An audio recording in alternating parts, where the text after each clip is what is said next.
জুলাই আন্দোলন কেন্দ্রিক ভাটারা থানাধীন এনামুল হক হত্যা চেষ্টা মামলায় চিত্রনায়িকা নুসরাত ফারিয়াকে কারাগারে পাঠানো হয়েছে। সোমবার ঢাকা মেট্রোপলিটন ম্যাজিস্ট্রেট নাসরিন আক্তার তাকে কারাগারে পাঠানোর আদেশ দেন। এর আগে মামলার তদন্ত কর্মকর্তা ভাটারা থানার উপপরিদর্শক মোহাম্মদ বিল্লাল ভূঁইয়া তাকে কারাগারে রাখার আবেদন করেন। আসামি পক্ষের আইনজীবী জামিন আবেদন করেন। রাষ্ট্রপক্ষের পাবলিক প্রসিকিউটর জামিনের বিরোধিতা করেন। শুনানি শেষে বিচারক জামিন নামঞ্জুর করে কারাগারে পাঠানোর আদেশ দেন।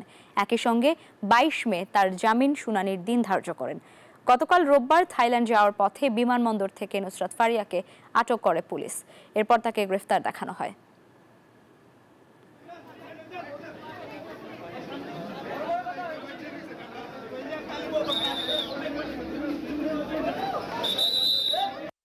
তারা ফ্যাসিস্টের সঙ্গে হাত মিলিয়ে ফ্যাসিস্টকে সহযোগিতা করে যেসব জনগণ তাদেরকে ভালোবেসেছিল ওদের বিরুদ্ধে তারা দাঁড়িয়েছে এবং তাদেরকে হত্যা করার জন্য, তাদেরকে ক্রস ফায়ার দেওয়ার জন্য, তাদেরকে রাজনীতি বিচ্ছিন্ন করার জন্য, তাদেরকে পঙ্গু করার জন্য, তাদেরকে বাড়িঘর ছাড়া করার জন্য এবং এক কথায় দেশের মানুষের মৌলিক অধিকার হরণ করার জন্য তারা ফ্যাসিস্টকে সহযোগিতা করেছে।